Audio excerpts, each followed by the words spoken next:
Hello বন্ধুরা, নমস্কার, আদাব, আসসালামু আলাইকুম। উত্তম রিয়াকশনের আরেকটি রিয়াকশন ভিডিওতে আপনাদের সবাইকে স্বাগতম। আমি উত্তম আছি আপনাদের সাথে। বন্ধুরা, আজ যে ভিডিওতে রিয়াকশন দেব সেই ভিডিওটি নেওয়া হয়েছে চ্যানেল ইউনিক থেকে। ভিডিও টাইটেল হচ্ছে ব্যারিস্টার পার্থকে গ্রেপ্তার করায় চিন্তাতে শেখ পরিবার। আন্দালিব রহমান পার্থ, ব্যারিস্টার সুমন। বন্ধুরা, আজকের ভিডিওর টাইটেল অনুসারে এটাই বুঝতে পারছি যে বাংলাদেশের কোনো ব্যারিস্টার, তাকে গ্রেপ্তার করা হয়েছে এবং কেন গ্রেপ্তার করা হয়েছে, কিসের জন্য গ্রেপ্তার করেছে বাংলাদেশ পুলিশ, তার সম্পর্কে জানতে পারবো আজকের এই ভিডিওটির মাধ্যমে। আশা করি আপনারা আমার সাথেই থাকবেন। চ্যানেলে নতুন হলে চ্যানেলটি সাবস্ক্রাইব করে আমার পাশেই থাকবেন, বেল আইকন অন করে অল করে রাখবেন পরবর্তী ভিডিও নোটিফিকেশন পাওয়ার জন্য। অলরেডি যেসব বন্ধুরা চ্যানেলটি সাবস্ক্রাইব করে আমার ইউটিউব পরিবারের সদস্য হয়েছেন তাদের প্রতি রইল অসংখ্য ধন্যবাদ। ভিডিওটি ভালো লাগলে একটা লাইক করবেন, শেয়ার করে আপনার বন্ধুদের দেখার সুযোগ করে দিতে পারেন। কমেন্ট সেকশন লিখে অবশ্যই জানাতে পারেন আপনারা কোন ধরনের ভিডিওতে রিয়াকশন চান। আমি চেষ্টা করব সেই সব ভিডিও নিয়ে আসার জন্য। তাহলে চলুন বন্ধুরা, সময় নষ্ট না করে প্রথমে ভিডিওটা দেখি। ভিডিওর শেষে অবভিয়াসলি আমার রিয়াকশন থাকবে, আর অরিজিনাল ভিডিওর লিংক আমার ডিসক্রিপশনে মেনশন করা থাকবে। আপনারা চাইলে চ্যানেলটি ভিজিট করবেন এবং চ্যানেলের ভিডিওগুলো অবশ্যই দেখতে পারেন।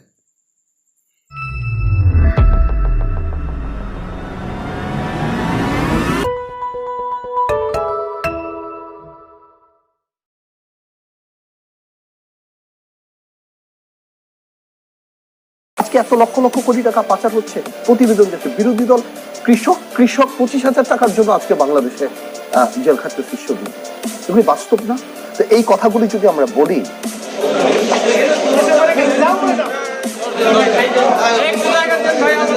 বাংলাদেশ জাতীয় পার্টির চেয়ারম্যান এবং সাবেক সংসদ সদস্য ব্যারিস্টার আন্দালিব রহমান পার্থকে গ্রেফতারের কারণে সবাই নড়েচড়ে বসেছে। কারণ তিনি শেখ হাসিনার ভাই শেখ হেলাল উদ্দিনের মেয়ের জামাই। তার স্ত্রীর নাম হচ্ছে শেখ সাইরা রহমান এবং বাগেরহাটের এমপি শেখ তন্ময় সম্পর্কে তার শ্যালক হয়। তাছাড়া শেখ সেলিম তার মামা হয় এবং প্রধানমন্ত্রী শেখ হাসিনা তার খালা। ব্যারিস্টার পার্থর মায়ের নাম হচ্ছে শেখ রেবা রহমান। শেখ পরিবারের সদস্য হওয়া সত্ত্বেও সরকারের মুখরোচক সমালোচনা করতেন তিনি। সম্প্রতি ব্যারিস্টার পার্থকে গ্রেফতার করা হয় এবং রিমান্ডে নেওয়া হয়। ব্যারিস্টার পার্থ সংসদে এমন সব বক্তব্য দিয়েছে যেগুলো শুনলে গায়ের লোম খাড়া হয়ে যাবে। তার বক্তব্য শুনে মনে হয় তিনি যেন সংসদে হুঙ্কার দিচ্ছেন। চলুন তার কিছু সেরা বক্তব্য শুনে আসি।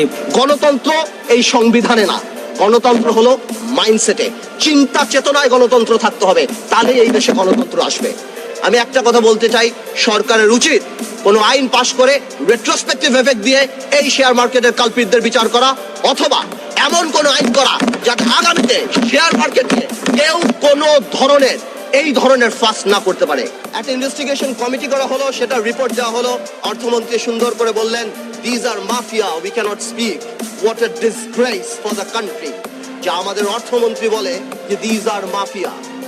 ইনি হলো জি মেসি, ইনি হলো ওরিয়ন গ্রুপ, 1200 মেগাওয়াট বিদ্যুৎ দিয়েছে।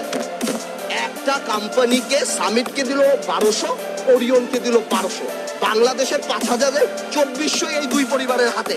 তার মানে কি, আমার দেশের অর্থনীতি, আমার দেশের স্বপ্ন সবকিছু দুইটা পরিবারের কাছে জিম্মি। আমাদের মিডিয়ার ব্যাপারটা বলেন না, আমরা তো you are speaking freely. I am sorry, আমি আমাদের মিডিয়ার ব্যাপারটা একটু দেখা উচিত। মিডিয়ার উপরে একটু নেকেড ইউজারপেশন হচ্ছে। 12ই মার্চে আমরা লক্ষ্য করতে পারছি একটু নগ্ন হস্তক্ষেপ। এটা ডেমোক্রেসির জন্য ভালো না। এই ব্যাপারে একটু আমাদের কেয়ারফুল হওয়া উচিত। প্লিজ আমাদের মনে রাখতে হবে, 1/11-এর পর দুই নেত্রী যখন জেলখানায় ছিল, আন্দোলনের চেয়ে বেশি এই মিডিয়ার ভূমিকাই কিন্তু তাদেরকে এই জেলখানা। আমি একটু কেয়ারটেকার গভর্নমেন্ট নিয়ে একটা কথা বলতে চাই, মাননীয় speaker. What is this caretaker government? এই কেয়ারটেকার গভর্নমেন্টটাকে যে খুব টেকনিক্যালি সরিয়ে দেওয়া হলো। অফকোর্স এটা law, but law is a social phenomena. It means to an end, it's not an end itself. A law that lacks the quality, that lacks to reflect the will of the people is not to be regarded as the law. জনগণ বাংলাদেশের চায় আপনি চাকরি দেন কিভাবে? আপনি কে? আমি telephone, who are you? No, why did you call? সুপারিশ করি। ওয়াই সুপারিশ? আপনি কি, আপনি এমপি? আমি দেখি তাহলে একবার বলেন মহিউদ্দিন খান আলমগীর কেন ব্যাংক লুট করছে? আপনি কেন বলেন না? আমি বলছি আপনি দরবেশের বিরুদ্ধে কথা বলেন। মুরব্বিদের আনলে এই হলো প্রবলেম। আপনারা দেখতেই পেলেন ব্যারিস্টার পার্থ বক্তব্য দিতে সেরা। আপনারা ব্যারিস্টার পার্থর বক্তব্য শুনে বুঝতে পারলেন তার বক্তব্যের সাথে ব্যারিস্টার সুমনের বক্তব্যের মিল পাওয়া যায়। অনেকে বলে থাকে ব্যারিস্টার সুমন সেরা, আবার অনেকে বলে থাকে ব্যারিস্টার পার্থ সেরা। ব্যারিস্টার সুমন সেরা নাকি ব্যারিস্টার পার্থ সেরা, আপনার চোখে কে ভালো? আপনার মতামত কমেন্ট করে জানাতে পারেন। তো চলুন ব্যারিস্টার পার্থ সম্পর্কে কিছু ব্যক্তিগত তথ্য জেনে আসে। আন্দালিব রহমান পার্থকে বাংলাদেশের অন্যতম সেরা একজন রাজনীতিবিদ ধরা হয়। তার নানা রকম গুণাবলী দিয়ে তিনি সোশ্যাল মিডিয়াতে অত্যন্ত জনপ্রিয়। তিনি শুধুমাত্র আলোচিত নন, নানা রকম সংগ্রামী কাজের জন্য অনেকের কাছে সমালোচিত বটে। তিনি একাধারে রাজনীতিবিদ, শিক্ষাবিদ, এর পাশাপাশি একজন আইনজীবী। তার রাজনৈতিক ক্যারিয়ার খুব বেশি লম্বা নয়, তবে ইতিমধ্যে তিনি পেয়েছেন বিপুল পরিচিতি। তার বাবাও একজন রাজনীতিবিদ ছিলেন। তার বাবার নাম হচ্ছে নাজিউর রহমান মঞ্জুর। তিনি জাতীয় পার্টির মহাসচিব, এর পাশাপাশি সরকারের মন্ত্রী ছিলেন।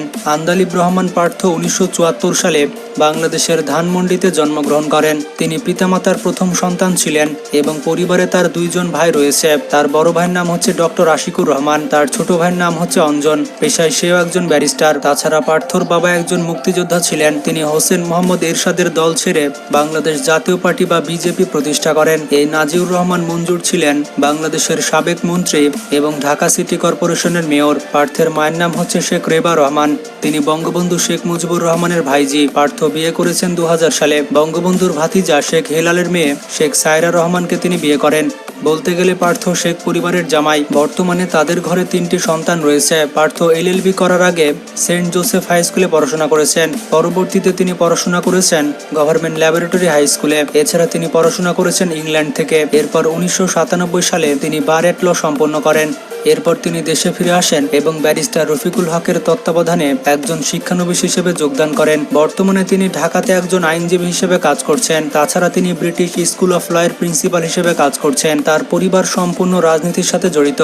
তার বাবা এবং তার মামা প্রখ্যাত রাজনীতিবিদ ছিলেন। তার পরিবারে সবসময় যাতায়াত করত অনেক বড় বড় রাজনৈতিক নেতারা।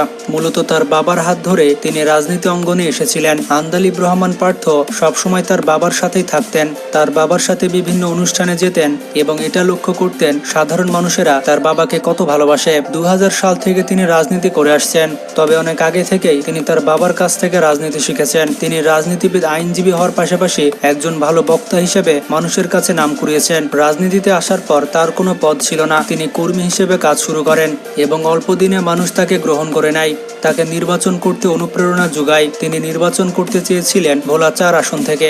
তিনি তখন কোনো মনোনয়ন পেয়েছিলেন না। তিনি স্বতন্ত্র প্রার্থী হিসেবে দাঁড়িয়েছিলেন, তবে শেষ পর্যন্ত নির্বাচন হয়েছিল না। তখন এসেছিল 111। 2008 সালে আন্দালিব রহমান পার্থর বাবা মারা যান এবং তারপর পার্থ দায়িত্ব নেন বাংলাদেশ জাতীয় পার্টির। নবম জাতীয় সংসদ নির্বাচনে পিতার নির্বাচিত আসন ভোলা 1 আসন থেকে 4 দলীয় জোটের প্রার্থী হয়ে আন্দালিব রহমান পার্থ নির্বাচন করেন এবং এই নির্বাচনে আন্দালিব রহমান পার্থ বিজয়ী হন। তিনি 2009 সাল থেকে 2014 সাল পর্যন্ত সংসদীয় স্থায়ী কমিটির সদস্য ছিলেন। তো আশা করি আন্দালিব রহমান পার্থ সম্পর্কে আপনারা অনেক কিছু জানতে পারলেন। ভিডিওটি ভালো লাগলে বেশি বেশি শেয়ার করতে পারেন। আর নতুন দর্শকের কাছে অনুরোধ করব চ্যানেলটি সাবস্ক্রাইব করার। ভালো থাকবেন, নিজের খেয়াল রাখবেন। আল্লাহ হাফেজ।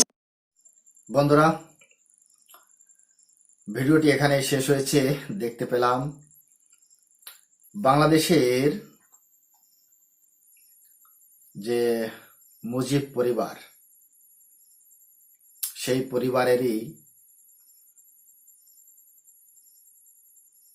জামাই শেখ পরিবারেরই নিকটতম আত্মীয়। বন্ধুরা, এই ব্যারিস্টার পার্থ গ্রেপ্তার হয়েছে, তার পরিপ্রেক্ষিতে এই ভিডিওটি এবং তার ব্যক্তিগত যে ইনফরমেশন সেটা জানতে পারলাম আজকের এই ভিডিওর মাধ্যমে। প্রথম কথা যে ইনি একজন মুসলমান, ইনি একজন মুসলমান। একজন মুসলমানের নাম পার্থ হয় কিভাবে? একজন মুসলমানের নাম পার্থ হয় কিভাবে? অনেকে আমি দেখেছি যে সুজন সুজয়, কাজল, রিপন, এগুলো তো আদৌ মুসলমান নাম না। কে মিয়া ভাই, সঠিক বলছি তো? মুসলমান নাম বলতে আমরা কি বুঝি? মোহাম্মদ কুদ্দুস, মোহাম্মদ করিম, মোহাম্মদ ইলিয়াস, মোহাম্মদ হাসান, রহমান, আলী, শেখ, পাঠান, এগুলোই তো বুঝি। কিন্তু বাংলাদেশের মুসলমানদের টাইটেল হচ্ছে বিশ্বাস, মন্ডল, চৌধুরী, আর নামের শেষে একটা হিন্দু নাম অবশ্যই রাখতে হবে। ইদানিং আমরা খুবই দেখতে পাচ্ছি। সজল, বলুন তো, এই সজল নামটা কখনো মুসলমান নাম হয়? কিন্তু দখল করে নিয়েছে, বাংলাদেশ দখল করে নিয়েছে নাম। হ্যাঁ, কিন্তু মূল যে রুট সেটা হচ্ছে এই ভারতীয় উপমহাদেশে যেসব মুসলমান বসবাস করে তারা সবাই কিন্তু কনভার্ট মুসলমান। আর যেসব জায়গা থেকে মুসলমান ধর্ম প্রচারে এসেছে, সেই সৌদি আরব, কাতার, কুয়েত, ওখানকার শেখের নামের পিছনে কিন্তু সুজন, পার্থ, সুজাই ফোজাই কিছুই থাকে না। কিন্তু বাংলাদেশ, পাকিস্তান আর বা ভারতের মুসলমানদের পিছনে কিন্তু একটা করে হিন্দু নাম অবশ্যই আছে। মন্ডল, বিশ্বাস, এসব এসব কোথা থেকে? এসব টাইটেল মুসলমানদের না। সে যাই হোক, কিন্তু আপনারা যদি জানেন কেন এইগুলো টাইটেল থাকে, সেগুলো অবশ্যই কমেন্ট সেকশন লিখে আমাকে জানাতে পারেন। আর আজকের যে ভিডিওটি, এই পার্থ সাহেব আন্দালিব রহমান, এনার যে বক্তৃতা দেওয়ার যে কোয়ালিটি, ভীষণ ভীষণ দারুণ। আমি তো ভীষণ এক্সাইটেড হয়েছি। তার কারণ এই অল্প বয়সে এত সুন্দর করে বক্তৃতা দেওয়া সবার মধ্যে থাকে না এই গুণটা, কিন্তু এনার মধ্যে অসাধারণ গুণ, নিপুণ বক্তৃতা দিয়েছেন ইনি। আর যেহেতু রাজনৈতিক পরিবার থেকে বিলং করে, তো রাজনৈতিক পরিবারের রক্ত অবশ্যই রয়েছে শরীরে। রক্ত তো কথা বলেই, সেটা আমরা সবাই জানি। তবে ভিডিওটি খুবই দুর্দান্ত ছিল। ফ্যামিলি সম্পর্কে জানতে পারলাম, কোথায় বিয়ে করেছে তার সম্পর্কে জানতে পারলাম, কার মেয়েকে বিয়ে করেছে তার সম্পর্কে জানতে পারলাম, আর কোথা থেকে শিক্ষাগত যোগ্যতা অর্জন করেছে সেটাও জানতে পারলাম এই ভিডিওর মাধ্যমে। বন্ধুরা, ভিডিওটি খুবই দুর্দান্ত ছিল, অসাধারণ ছিল। আর উপস্থাপনা এই ভিডিওর দারুণ।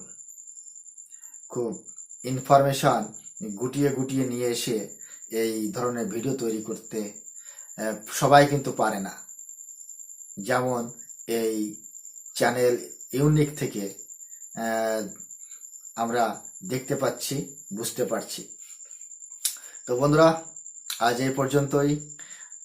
রিয়াকশন আপনাদের কেমন লেগেছে সেটা কমেন্ট সেকশন লিখে অবশ্যই জানাতে পারেন। চ্যানেলে নতুন হলে চ্যানেলটি সাবস্ক্রাইব করে আমার পাশে থাকবেন, বেল আইকন অন করে অল করে রাখবেন পরবর্তী ভিডিও নোটিফিকেশন পাওয়ার জন্য। অলরেডি যেসব বন্ধুরা চ্যানেলটি সাবস্ক্রাইব করে আমার ইউটিউব পরিবারের সদস্য হয়েছেন তাদের প্রতি রইল অসংখ্য ধন্যবাদ। ভিডিওটি ভালো লাগলে একটা লাইক করবেন, শেয়ার করে আপনার বন্ধুদের দেখার সুযোগ করে দিতে পারেন। কমেন্ট সেকশন লিখে অবশ্যই জানাতে পারেন আপনারা কোন ধরনের ভিডিওতে রিয়াকশন চান। আমি চেষ্টা করব সেই সব ভিডিওতে রিয়াকশন দেওয়ার। আর সবাই ভালো থাকুন, সুস্থ থাকুন। দেখা হচ্ছে নেক্সট রিয়াকশন ভিডিওতে। ততক্ষণ সবাইকে নমস্কার, জয় হিন্দ, বন্দে মাতরম।